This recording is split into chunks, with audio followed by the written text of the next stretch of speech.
Alors, bonjour, mon nom est Steven Guilbeault. Je suis candidat libéral dans la très belle circonscription de Laurier-Sainte-Marie, juste à côté, mais très heureux de vous recevoir dans une autre très belle circonscription, celle de ma collègue Soraya Martinez dans Hochelaga. On est ici ce matin pour parler de logement notamment, mais aussi d'environnement. Et je suis très fier et très heureux de faire partie du premier gouvernement dans l'histoire du pays qui s'est doté d'une stratégie nationale du logement accompagné d'investissements records, à la fois pour le logement abordable, mais aussi pour le logement social. Et quand je vous parle de logement social, je sais très bien de quoi je parle. Je suis moi-même membre fondateur d'une coopérative d'habitation qui est dans la très belle circonscription de Rosemont, la petite patrie. Alors, j'ai travaillé sur cette question-là pendant des années.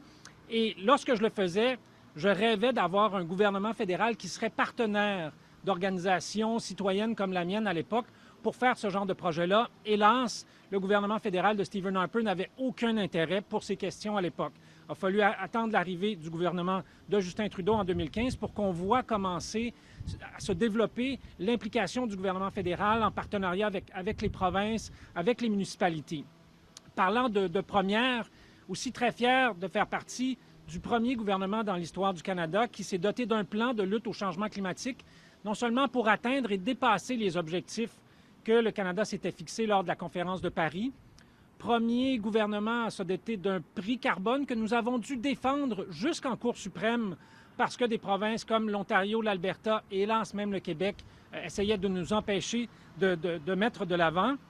Mais nous ne sommes pas arrêtés là. Nous avons fait des propositions dans le cadre de cette campagne qui sont très, très, très avant-gardistes. Par exemple, de plafonner les émissions de gaz à effet de serre du secteur du pétrole et du gaz, de devancer de 2 ans l'entente du G20 d'éliminer les subventions aux combustibles fossiles. Donc, cette entente prévoit que les subventions seront éliminées d'ici 2025 dans les pays du G20. Nous avons décidé qu'au Canada, ce serait 2023.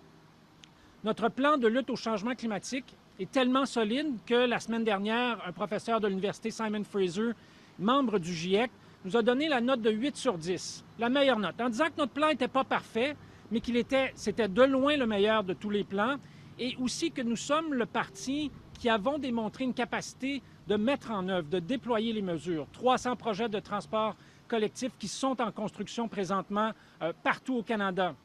On pourrait parler de l'électrification des transports. D'ici 2 ans, il y aura plus de bornes de recharge électrique au pays qu'il y a de stations-service. Le Parti conservateur a eu 5 sur 10 pour sa plateforme et le NPD 2 sur 10. C'est quand même assez incroyable. Le Parti conservateur du Canada, selon ce membre du GIEC, a une meilleure plateforme que le NPD. Pourquoi? Bien, son analyse est assez simple. C'est facile de promettre la Lune, mais encore faut-il savoir comment y arriver. Et c'est exactement ce que le professeur Marc Jacquard a conclu. Je vous parlerai brièvement de la position du Bloc québécois. D'abord, je pense que parler de plateforme en environnement pour le Bloc québécois, c'est comme parler du contrat d'Erin O'Toole avec les Québécois. On en entend parler, mais on ne l'a pas vu. Et que dire de la position de M. Blanchette sur le troisième lien, qui n'est ni pour ni contre, bien au contraire.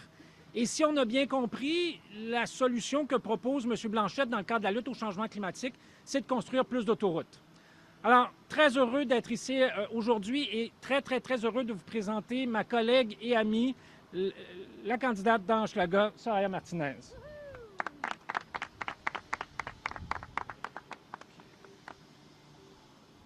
Merci, Steven, puis bienvenue à tous dans la magnifique circonscription de Hochelaga.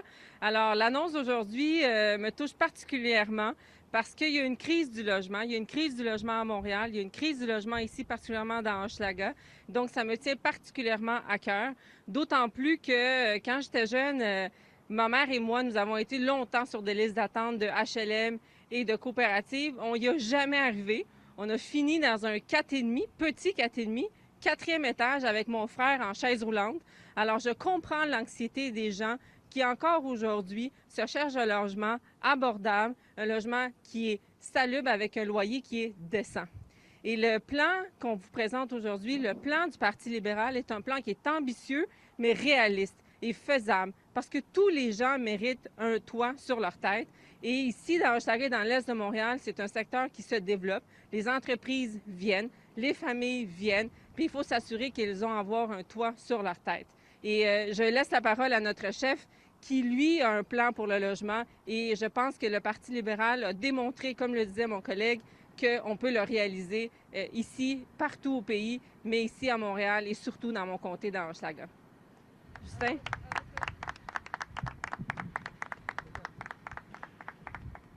Merci Soraya pour cette introduction et surtout pour ce leadership que tu démontres en tant que députée, aussi en tant que candidate, connectée aux gens ici dans Hochelaga. C'est un grand plaisir d'être de retour, de lutter à tes côtés. Mais je veux aussi souligner à quel point je suis fier de l'équipe qu'on a bâti, pas seulement ici à Montréal, mais à travers le pays. Mais on a des exemples extraordinaires de l'équipe avec laquelle on est en train de livrer un meilleur Canada pour tout le monde. Jonas, Pablo, Nancy, Steven, Soraya et Mélanie n'en sont que quelques exemples de l'équipe extraordinaire qu'on a à travers le pays. Aujourd'hui, je veux commencer effectivement, comme Soraya l'a dit, à parler de logement. C'est pas juste au Canada, un pays riche, un pays où on a tellement d'opportunités, que tant de gens ont tellement de misère à se trouver un logement abordable. C'est pas correct. Mais on sait aussi qu'il y a des gens qui vont promettre la lune au niveau du logement, mais ça prend du temps, ça prend de l'effort soutenu sur plusieurs années pour avoir des résultats. Et c'est pour ça un peu qu'on est dans ce pétrin, en partie, en termes de logement, parce que pendant 10 ans, les conservateurs ont refusé d'accepter que le fédéral avait quoi que ce soit à faire au niveau du logement. Ils se sont retirés entièrement. Alors, quand on est arrivé au pouvoir en 2015, on a lancé le travail, les consultations, et en 2017, on a annoncé justement notre stratégie nationale du logement qui a aidé énormément à changer la direction du logement dans ce pays-là. On a vu des centaines de milliers de familles se trouver un logement au fil des années qui ont suivi, mais on voit qu'il y a encore énormément plus à faire. But the thing with housing is that political parties have decided that there's one thing they can promise that will suddenly fix everything in housing, that they've got the right promise to make, that people will say, oh, great, we'll have a home. Canadians know that housing is a complex issue that is different from one family to the next. You have renters, you have young families trying to get into the housing market. You have older people looking to secure their retirement. You have people who are dealing with urban considerations, others that are more rural. There is no one-size-fits-all answer or solution on housing, and that's why our plan is complex, comprehensive, and complete. Nous savons que ça prend différentes approches pour lutter contre la crise du logement et c'est exactement ce qu'on est en train de faire avec le plan le plus ambitieux de tous les partis, mais aussi le plus concret et réalisable.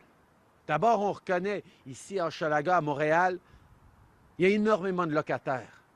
Donc, nous allons en faire plus pour les protéger, empêcher les rénovictions, être là pour assurer la construction de plus d'édifices qui visent le logement, mais aussi les locataires, mais aussi d'assurer, d'aider les gens de passer de locataires à propriétaires avec un nouveau programme qu'on met sur pied. Mais aussi, il y a beaucoup de jeunes familles qui veulent s'acheter une première maison, qui trouvent ça encore de plus en plus loin. Alors, on va mettre sur pied, on est en train de mettre sur pied un programme d'épargne qui va les aider à épargner des dizaines de milliers de dollars de plus rapidement pour permettre à une mise de fonds. On est en train d'aider les gens à accéder au logement, mais en même temps, il faut s'assurer qu'on construise encore plus de logements. C'est pour ça qu'on va travailler avec les municipalités, avec les partenaires à travers le pays pour s'assurer qu'on crée 1,4 million de nouveaux logements dans les prochaines années. Et en plus, pour quiconque qui se cherche une maison maintenant, qui se retrouve sur le marché, ils savent qu'on est en train de voir des pratiques déloyales, des approches compétitives injustes.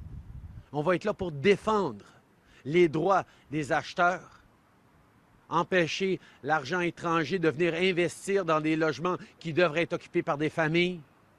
On veut être là avec un plan complet pour vous aider dans cette crise du logement, pour s'appliquer à cette crise avec la même urgence qu'on s'était forcé pendant cette crise de la pandémie pour vous protéger. Parce que c'est ça que ça prend. Et sur les changements climatiques, c'est la même chose.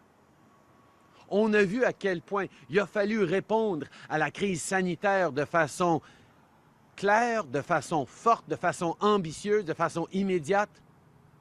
C'est ce qu'on fait depuis les débuts en termes des changements climatiques, mais on va aller encore plus loin. Comme Steven Guilbeault l'a dit, nous présentons le plan à la fois le plus ambitieux et le plus concret et réalisable de tous les partis. Les conservateurs, eux, ils proposent de retourner en arrière au plan Harper.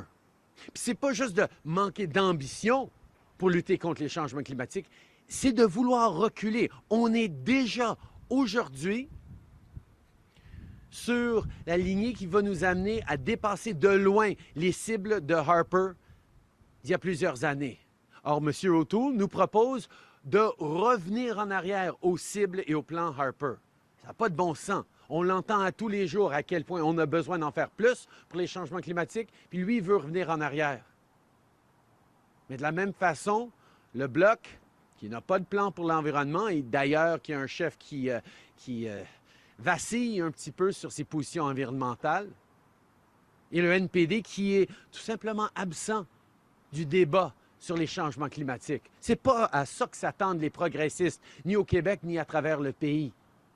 Nous avons besoin d'un plan ambitieux, d'un plan qui reconnaît l'urgence, mais aussi qui reconnaît les opportunités dans la lutte contre les changements climatiques.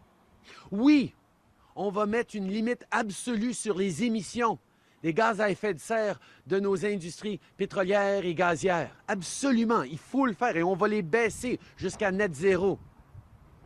Mais on va faire ça en créant aussi les investissements nécessaires pour assurer des bons emplois, des bonnes carrières pour les années à venir.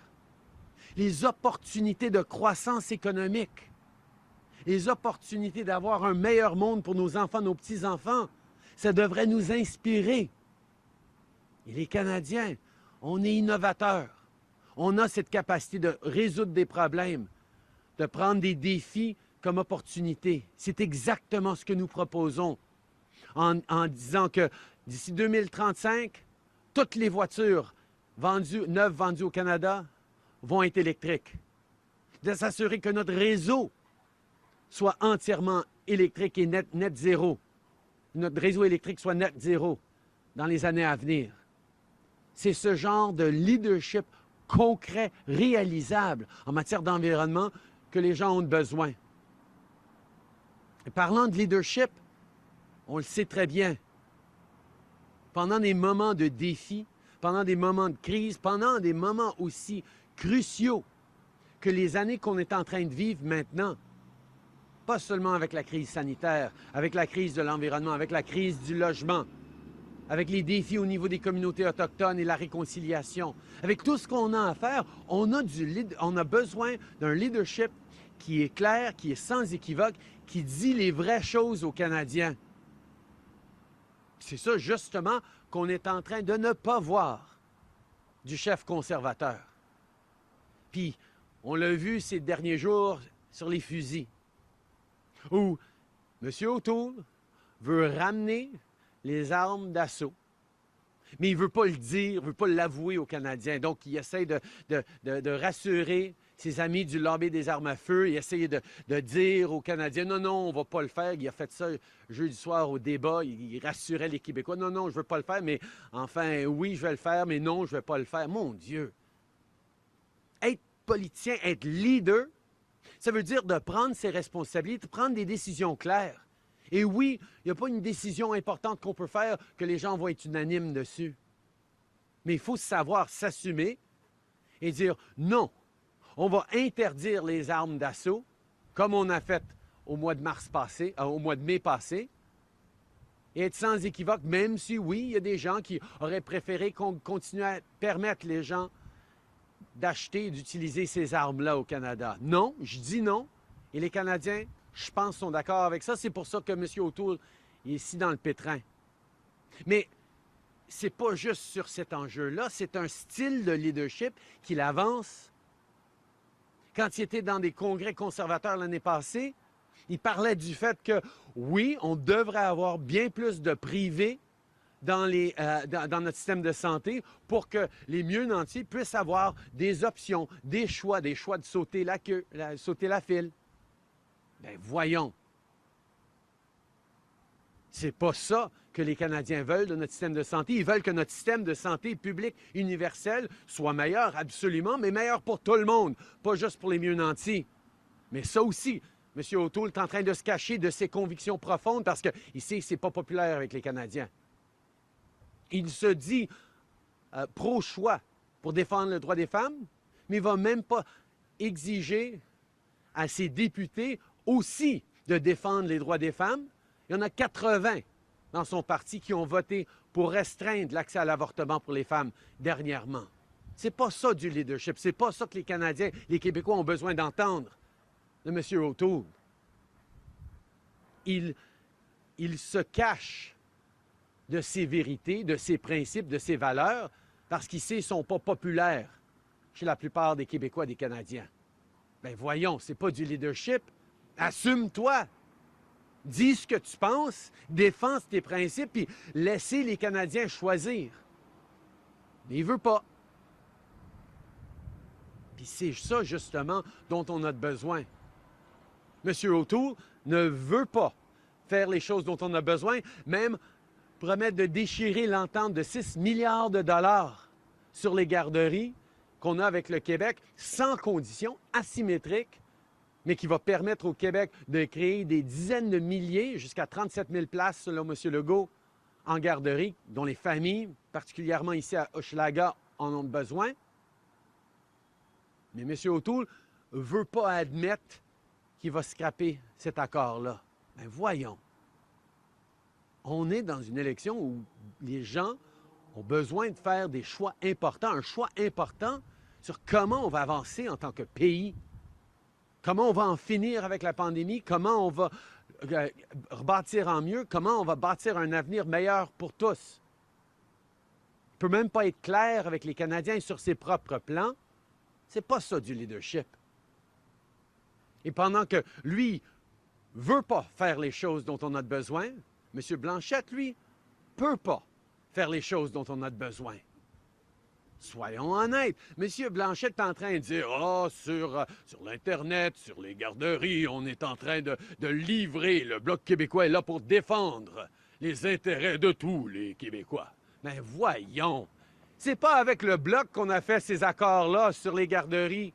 C'est pas avec le Bloc qu'on est en train de signer des accords sur l'Internet haute vitesse dans chaque ménage au Canada, chaque ménage au Québec. C'est pas avec le Bloc qu'on a signé pour l'aérospatiale et les jobs vertes.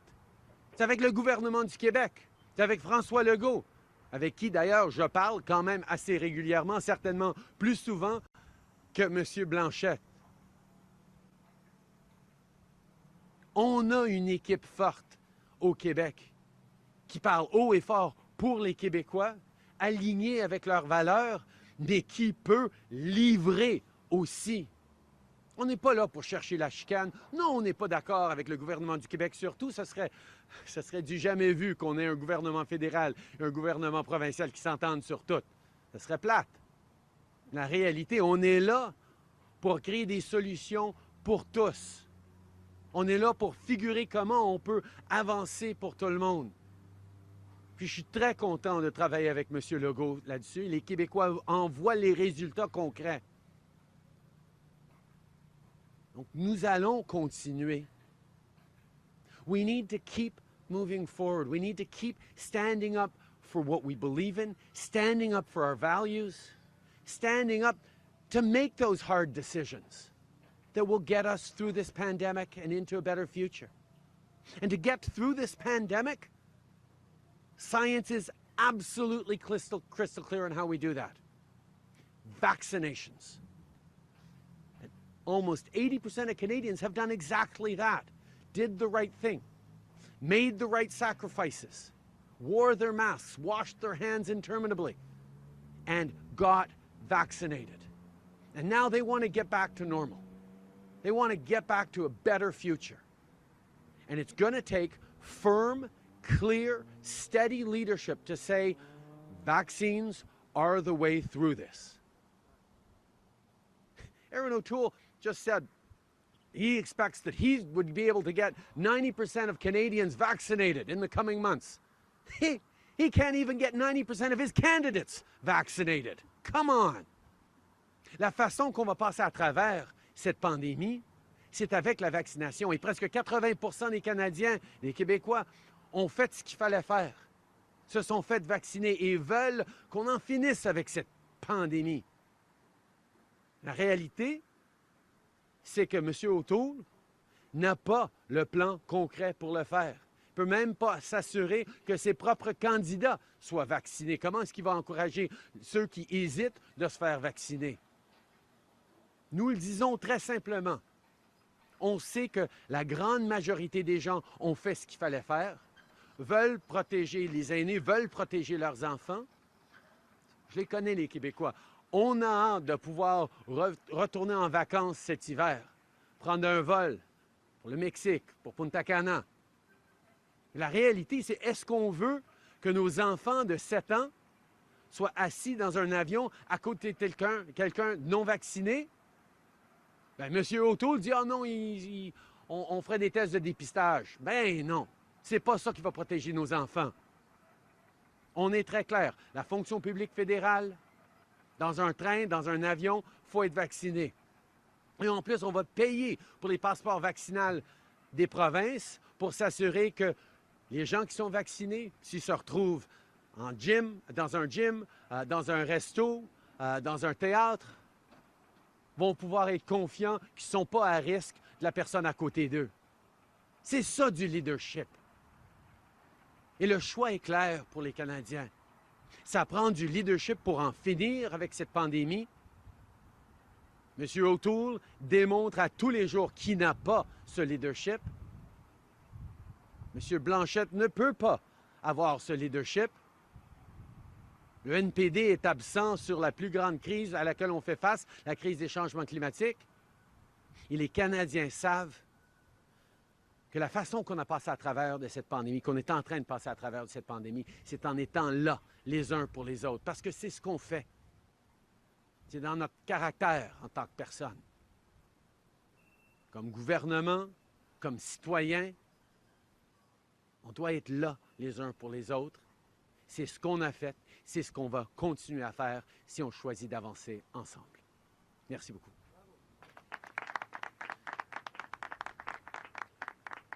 Merci beaucoup, M. Trudeau. On va commencer la période de questions avec Laurence Martin de Radio-Canada. Une question, un suivi.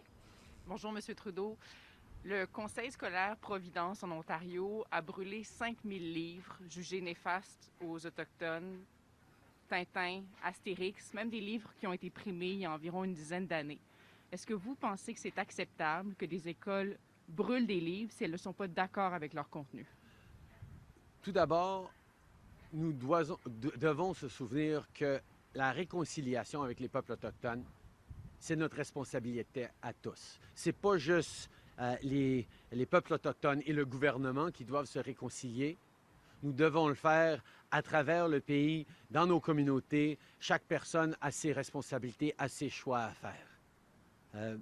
C'est pas au fédéral de gérer des décisions des commissions scolaires.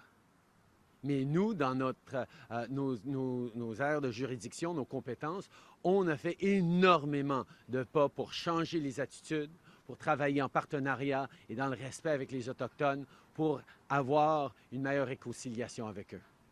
En suivi. OK. En tout respect, M. Trudeau, vous ne répondez pas à ma question, donc je vais vous la reposer. Puis je pense qu'elle est importante parce que Suzy Keys, qui a participé activement à ce processus, est aussi la coprésidente de la Commission des peuples autochtones du Parti libéral depuis 2016. Donc, est-ce que vous pensez que c'est acceptable que des écoles brûlent des livres s'ils ne sont pas d'accord avec leur contenu? Est-ce qu'on peut avoir une réponse claire, M. Trudeau? À un niveau personnel, je ne suis jamais d'accord à ce qu'on brûle des livres. Mais il faut aussi se souvenir que ce n'est pas à moi, c'est pas aux non-autochtones de dire aux Autochtones comment ils devraient se sentir ou comment ils devraient agir pour avancer la réconciliation. Nous devons démontrer une compréhension de la tristesse, peut-être de la colère que beaucoup d'entre eux éprouvent à l'égard de la réconciliation et du travail que nous avons encore à faire. Et ce n'est pas moi à dire comment ils devraient articuler cette colère ou cette tristesse. C'est à moi d'être partenaire pour essayer d'avancer de façon positive. Obviously, I'm never going to be comfortable with burning of books, but we need to make sure that we are not telling Indigenous peoples how they should feel about reconciliation, that we're not dictating to Indigenous peoples what they can do or how they should act or react. We need to be there in partnership, in respect, in understanding for the terrible trauma that they've gone through, the intergenerational legacy of residential schools, of forced assimilation, of mistreatment of kids, of systemic discrimination. We need to listen, we need to respect, and we need to try and work together in positive ways to make sure that we all learn the lessons of reconciliation. Prochaine question. Bonjour, M. Trudeau. Catherine Lévesque, La Presse canadienne. Je voulais faire réagir sur la modification de la plateforme du Parti conservateur concernant les armes à feu. Là, on y a mis une note de bas de page qui dit « Toutes les armes actuellement interdites le resteront ». Est-ce que M. O'Toole s'assume en ce moment? Bien, tout d'abord, laissez-moi dire que c'est très facile de faire des modifications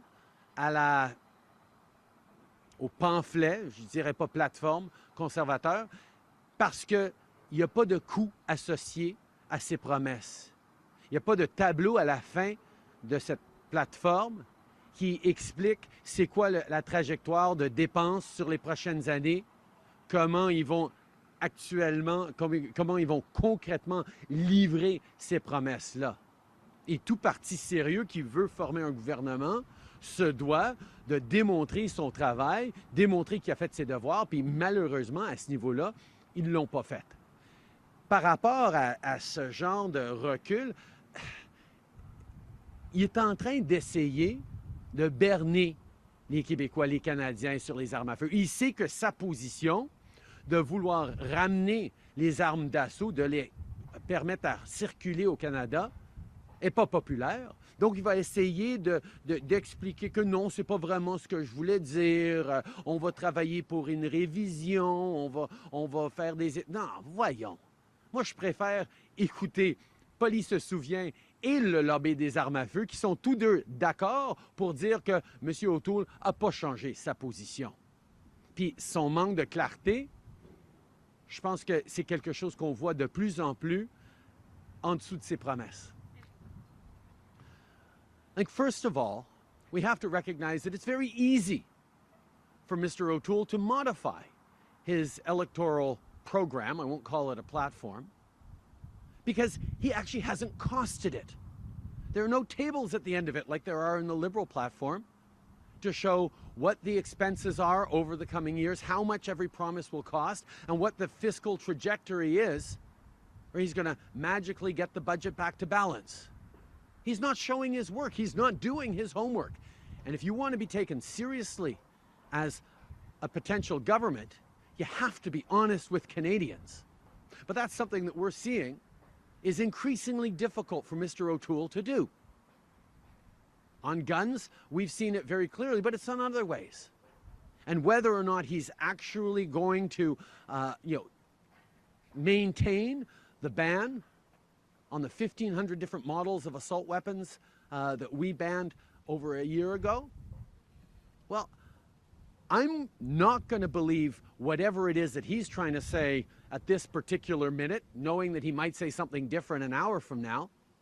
I'm going to trust what two groups that never agree on anything actually finally agree on. Police se souvient and staunch gun control advocates are in agreement with the gun lobby to say that no, actually, Mr. O'Toole is still going to bring back those military-style assault weapons to Canada. And the fact that he knows Canadians don't want that is why he's trying to mislead, deceive, and hide the truth from Canadians. En suivi? Si on revient à votre plateforme, aujourd'hui, il y a les maires des 5 grandes villes au Québec qui demandent plus d'engagement pour le trafic d'armes à feu. Il y a Valérie Plante, il n'y a pas si longtemps, qui demandait à ce qu'on fasse une interdiction pan-canadienne des armes de poing. Dans votre plateforme, vous proposez que ce soit aux provinces de décider. Or, on sait que certaines ne veulent tout simplement pas les interdire.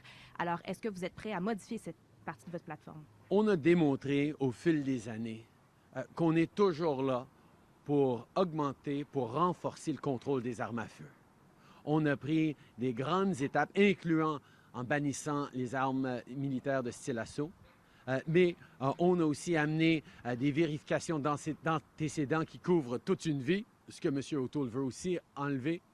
On a démontré qu'on est là pour travailler avec les municipalités qui veulent eux-mêmes bannir les armes de poing dans leur juridiction. Mais on a clairement entendu l'Assemblée nationale et d'autres nous dire on veut qu'on puisse les bannir à l'échelle de la province. Alors, on a mis de l'avant 1 milliard de dollars comme début. S'il y en a besoin de plus, on va être là pour les provinces comme le Québec qui veulent interdire carrément les armes de poing sur leur territoire. On sera là pour ça. Next question.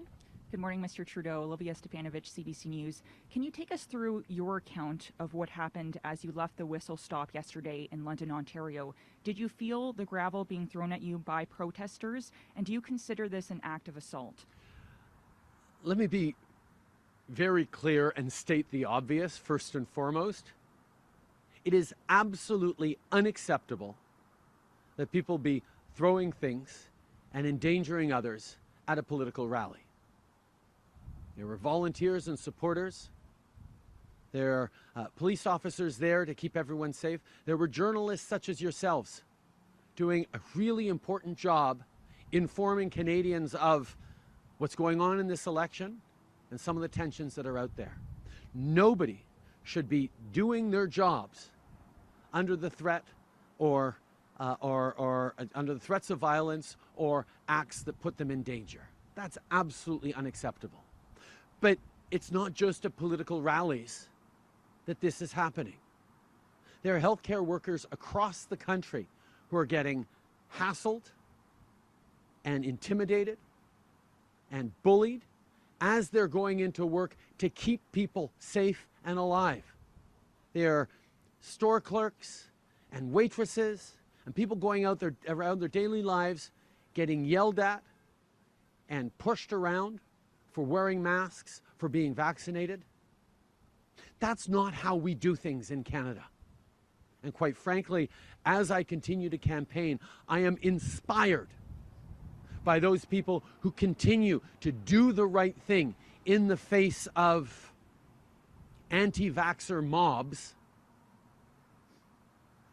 who are not respecting the basic science and the basic decency that Canadians have rightly come to expect from each other.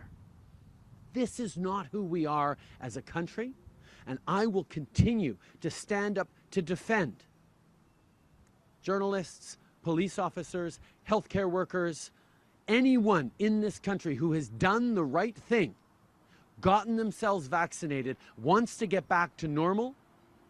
Nobody should be getting that kind of intimidation or endangerment that these angry mobs are putting forward.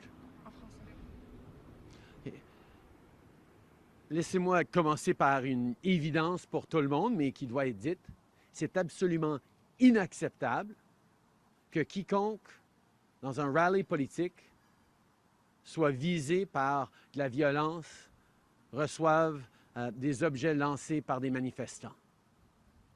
Il y avait des policiers, il y avait des journalistes, il y avait des sympathisants qui étaient là pour participer, pour faire leur travail. Et personne ne doit être agressé ou harcelé dans des moments comme cela. Mais la réalité, c'est que ça ne se passe pas juste dans des moments de rallye politique, là. À travers le pays, il y a des infirmières, des médecins qui se font harceler en rentrant à l'hôpital pour sauver des vies.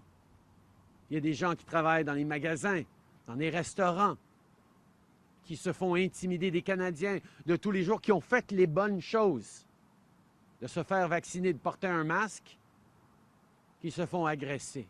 Bien, moi, ils m'inspirent. Et je vais toujours être là pour les défendre, pour défendre leurs droits. On met de côté les droits de ceux qui choisissent de ne pas se faire vacciner. Ils ont le droit de choisir de ne pas se faire vacciner. C'est une erreur, mais ils ont le droit. Mais ils n'ont pas le droit de venir agresser ou mettre en danger ceux qui ont fait le bon choix. Et moi, je serai toujours sans équivoque d'être du bord de ceux qui sont là les uns pour les autres, pas pour ceux qui sont en train de s'endanger les uns les autres. Following up. With respect, you didn't answer the questions, which is, did you feel the gravel and do you consider this an act of assault? But for my follow-up, after your event was canceled in Bolton following protests, you refer to those protesters as having a tough year, and you acknowledge that they have fears about the future, and now you appear to have a change of tone in which you're describing these protesters as a mob of anti-vaxxers and anti-maskers. Why the change in tone? On Tuesday morning last week, I think it was Tuesday, maybe it was Wednesday, the days all blur together, I walked my youngest son to school. And I watched him, with his mask on, run over to see his friends, also wearing masks, also incredibly excited about going into grade 2, because grade 1 wasn't as exciting as we'd all thought it would be, virtually, but also really excited that they were in class together. And it really hit home for me what a tough year our littlest kids have had. Missing school days, missing birthdays, not seeing their grandparents, not being able to play with their friends or sleep over. And there are people out there who are endangering our kids by not doing the right thing for themselves or for their own kids. And let me be very clear, there is a distinction to be made between those anti-vaxxer mobs and those folks who, for various reasons, are still hesitant to get vaccinated. And we need to continue the information and education campaigns, the in-language for new arrivals explanations, the support, the going one-on-one to meet with people to help them choose to get vaccinated, absolutely. But we also have to make it so that it becomes increasingly clear that if people want to get back to normal, want to get on a plane or a train, or want to go to work normally, or in many provinces, if they want to go to a movie theater or a restaurant or a gym, that they're going to have to get vaccinated. And that firmness of leadership that is patient but clear, that we will no longer accept for people who make the wrong choice to endanger those who've made the right choice, is how we get through this pandemic.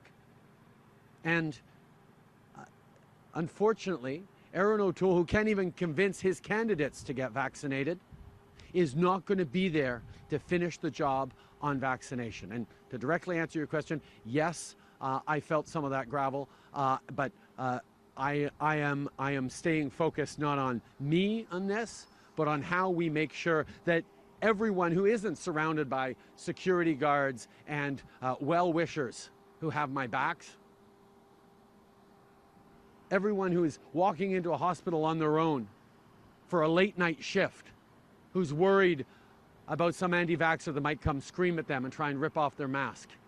Those are the people that I think about. Those are the people I want to defend from being tossed gravel at, from being spat on, from having someone tug at their mask, or just make them feel terrible as they're going in for an 18-hour shift to save the lives of people who themselves chose not to get vaccinated. I mean, come on. Okay. Oui, j'ai senti que quelqu'un m'a pitché quelque chose du trois quarts. Mais la réalité, c'est que moi, je suis entouré de policiers qui font leur job, de sympathisants qui sont là pour m'appuyer, pour m'encourager, de journalistes qui sont là pour partager la vérité. C'est pas moi qui devrais être inquiet à ce niveau-là. Moi, je m'inquiète pour l'infirmière qui rentre pour un chiffre de minuit à l'hôpital, qui a peur que quelqu'un va ressortir sur le trottoir pour lui arracher son masque, pour lui pitcher du gravier, pour cracher dessus. C'est à elle qu'il faut qu'on pense. C'est elle qu'il faut qu'on défende. Et ces gens qui ont fait le choix de mettre les autres en danger, ils n'auront pas ma sympathie. Moi, je vais toujours être là pour défendre les gens qui veulent en finir avec cette pandémie et qui font les bonnes choses selon la science pour le faire, c'est-à-dire de se faire vacciner. Next question. Hi, Annie Bertrand-Oliver with CTV National News. Sort of going along the same lines. Over the last week, at almost every single event that you've had, you have been met by at least dozens of angry and frustrated protesters. So I'm wondering how you can continue to encourage your supporters and volunteers to come to these events, knowing that they will most likely be the subject of harassment and racist, misogynistic attacks.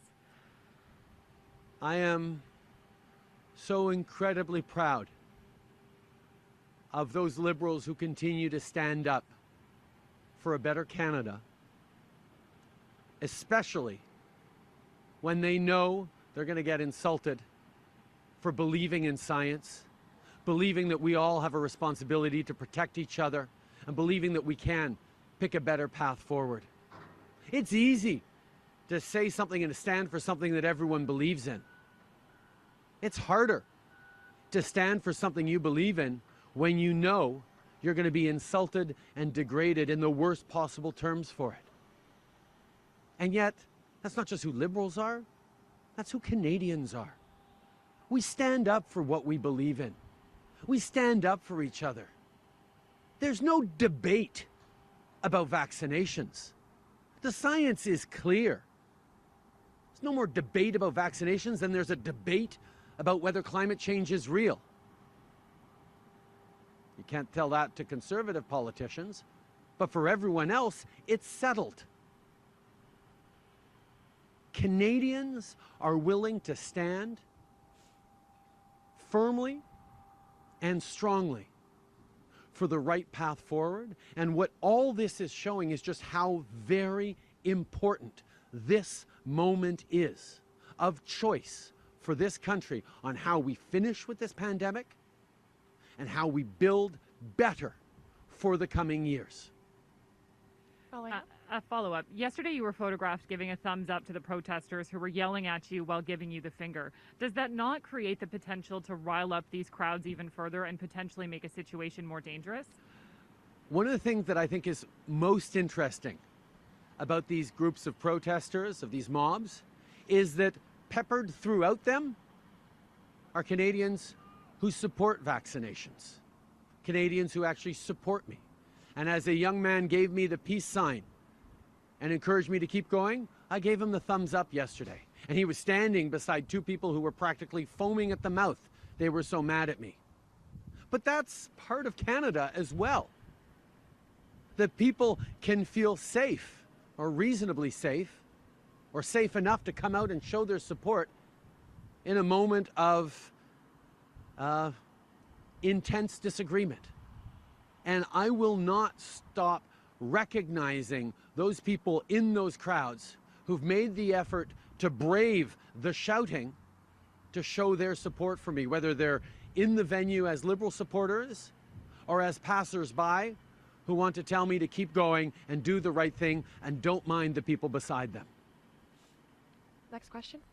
Abigail Beeman, Global News. Good morning, Mr. Trudeau. Yesterday, before that event where there was physical violence, you said very clearly that you would not back down when we asked if you were planning to change anything about your campaign. I'd like to ask you today whether you plan to make any changes and whether you're concerned about the safety of yourself and those around you at these events.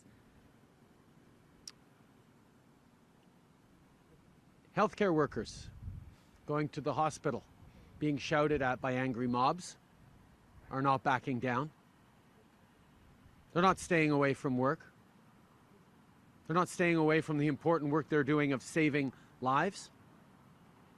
Store owners across this country who are expecting that people wear masks will not be intimidated by people who try and scare them or disagree with them or boycott them. Canadians. I mean, the stereotype is that we're polite and we're friendly, and we are. But we're also made of steel. We also stand up strongly and clearly for what we know to be true, for our values, for the right path forward, and mostly we stand up for each other. And I know that Canadians want to get through this pandemic. I know that almost 80% of Canadians have done the right things for themselves and their neighbors and want us to get through this pandemic. And a few misguided individuals who don't believe in science, who just want to watch things burn, are not going to make us flinch from doing the right thing. We need to ensure that we're listening to all the people who daily step up to protect us, to keep me, my team, the supporters who come out, and even keep the protesters themselves safe. And we'll always work with the professionals who keep us all safe and make sure that we're minimizing risks. But we will not stop talking about how we move forward, because Canadians are massively united on how we get through this pandemic, and that is the leadership we're going to continue to show. Following up. I'm wondering if you've spoken to the RCMP about what happened last night and whether they'll be investigating this. Obviously, the RCMP will make decisions about follow-ups. I did have a conversation with them about what happened, assured them that I was physically unharmed, and I know that there will be ongoing conversations about how we make sure we are keeping everyone who comes out to partake in political democratic events continues to be safe, because that's something that's really obviously important in Canada for the journalists who work there, for the police officers who serve, and for the individuals who come out to exercise their democratic rights. Okay. Oui, j'ai eu une conversation avec la GRC pour d'abord les rassurer qu'évidemment j'étais correct. Mais je sais qu'aussi qu'il va y avoir des réflexions sur comment on doit continuer à s'assurer la sécurité de tout le monde. Mais c'est extrêmement important de continuer d'assurer que ces conversations démocratiques et que ce choix important auquel font face les Canadiens se déroulent de la bonne façon. Les Canadiens sont massivement unis sur la perspective de comment on va en finir avec cette pandémie, avec les vaccinations, avec la science. Et nous, on va continuer de souligner ça et de démontrer le leadership dont les Canadiens ont besoin. Next question. Hi, Holly Mackenzie-Suter with Canadian Press. Just on the protests again, they are getting increasingly violent. You've described them as a mob. Yesterday, they threw gravel at you, it hit you, and people that were there, as you mentioned, to work, doing their jobs, be at these events. Are you following the advice of your own protective detail by still having these events? And obviously, one of the goals of those mobs of anti-vaxxers is to prevent political events from happening, to prevent Canadians from being able to make an informed choice about the kind of leadership we need to move forward through this pandemic and out of it. They want to make their shouting and their aggression override democratic processes that have been going on for generations in this country and in other democracies around the world. We will not let them win. They will not interfere with the way this election is presenting a clear choice to Canadians. We have a strong and robust democracy with people who work every day to keep us safe, with people who work every day to keep us informed. and with people who step up every day to serve their communities and build a better world. And it's not those people who are going to break the strength and the resolve of Canadians to remain a free democratic country. Following up. Great. Yeah. Second question is about TMX pipeline. You purchased the pipeline, you remain intent on tripling the capacity, but several studies are now suggesting oil demand is going to peak before 2027. It won't rise before then by enough to warrant building multiple new pipelines in Canada. Your environment platform intends to cap emissions from oil production, but experts say that will only work if we stop expanding production. So what is the economic and environmental case for building that expansion? First of all, and you sort of glossed over it, but limiting the increase in emissions, preventing any further increase in emissions from the oil sands and the oil and gas sector writ large is a key part of how we decrease our emissions and get to net zero by 2050. That is what we are committed to. That is what we are going to do, full stop.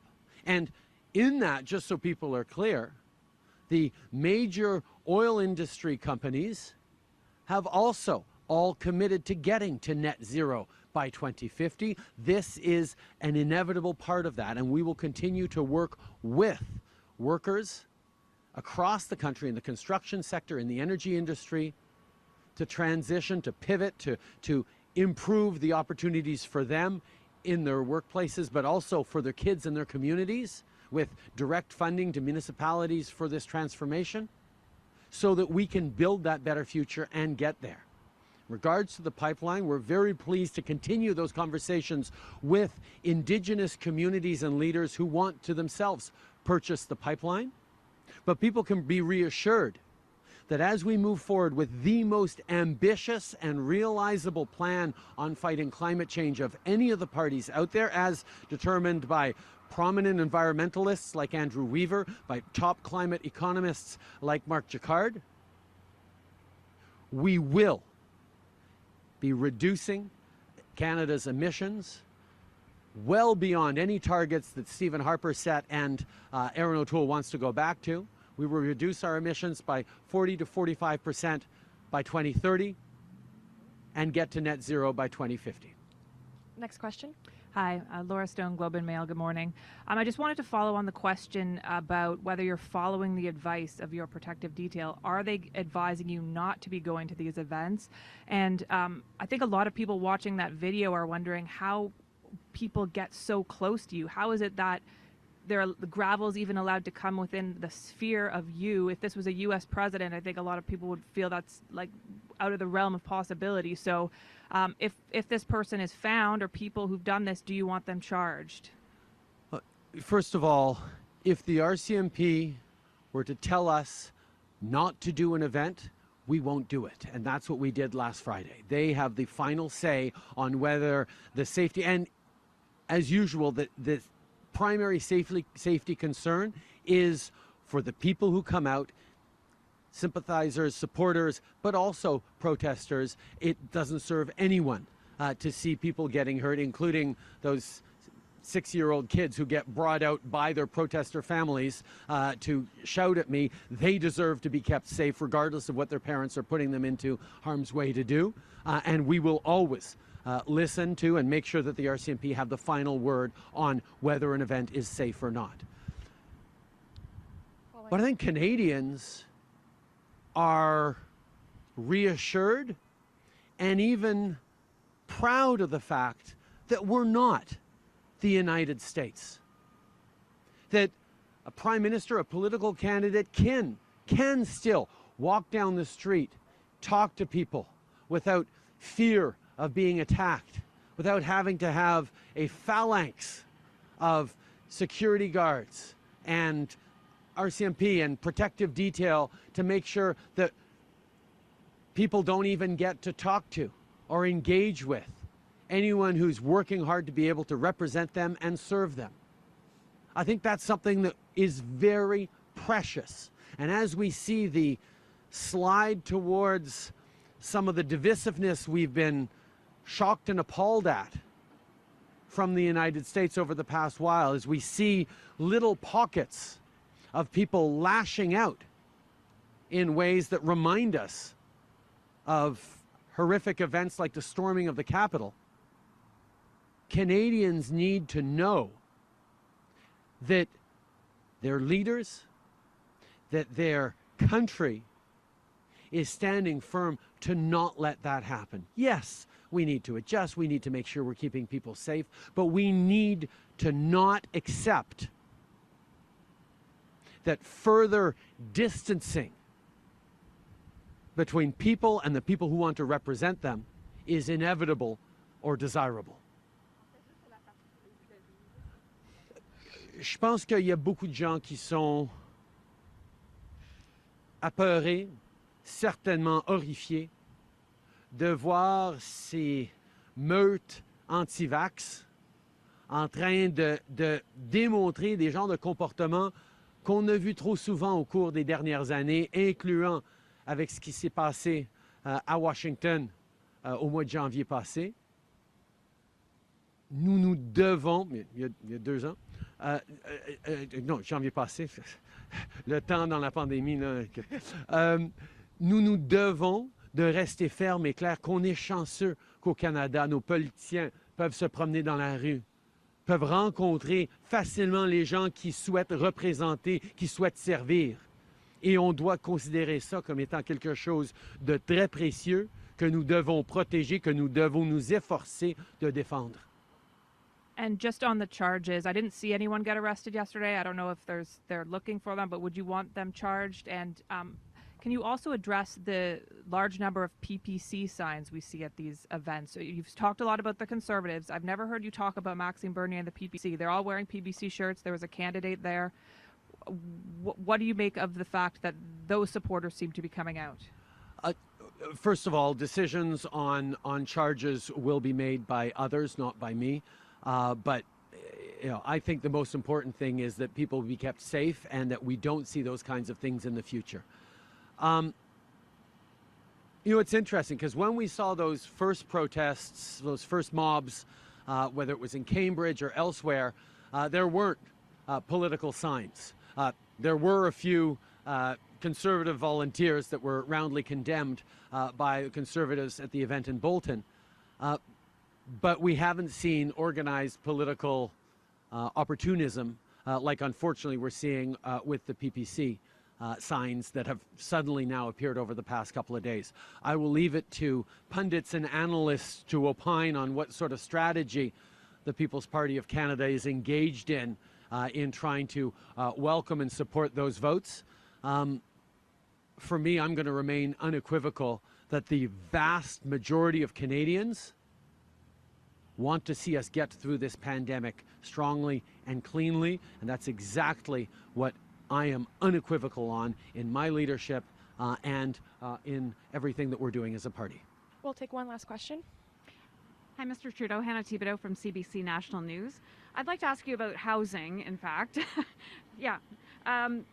One of the things that we saw written about in articles is that there was a consideration in finance to put capital gains on primary residences. We know we have bills to pay after the pandemic as a country. Mr. O'Toole has said he will not do that. Where does it stand, and would you also commit to not doing that? We will not do that. That is something that we are not interested in doing. We have brought forward measures on house flipping that will discourage people from fully benefiting from the capital gains on flipping a house in under 12 months, unless, of course, there's extenuating circumstances like a divorce or a death or a significant life change.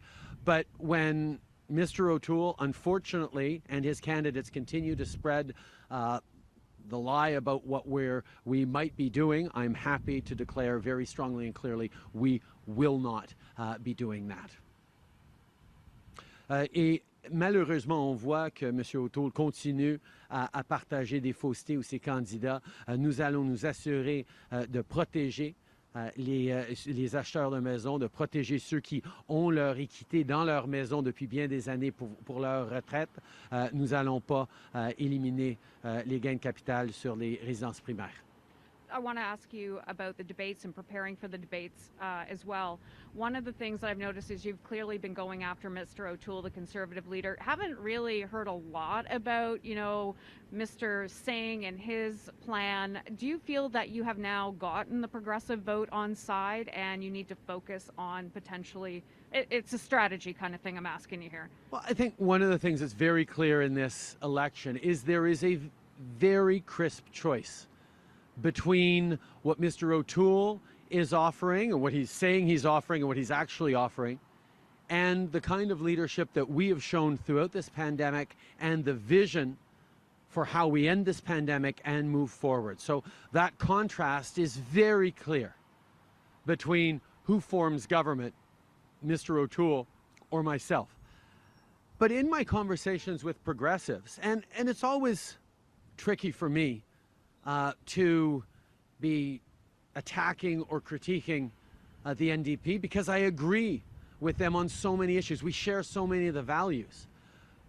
But I will admit that there are an awful lot of progressives across this country sharing with me their befuddlement, their disappointment with the fact that on one of the greatest crises that we are facing, on the issue that is top of mind for millions of young Canadians, climate change, the NDP has not presented a serious plan.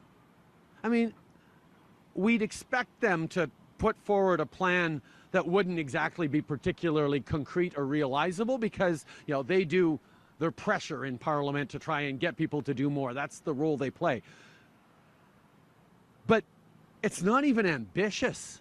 They didn't even try to step up to meet the challenge of climate change. And for that one, I think people have real questions for Jagmeet Singh about how the former leader of the Green Party, Andrew Weaver in BC, could come out and endorse our plan and dismiss them. How Mark Jaccard, a respected climate scientist, would dismiss the ND plan as a 2 out of 10 when we have an 8. I think people sort of automatically think of, oh, well, the NDP is going to be more ambitious, but the Liberals are going to actually deliver it.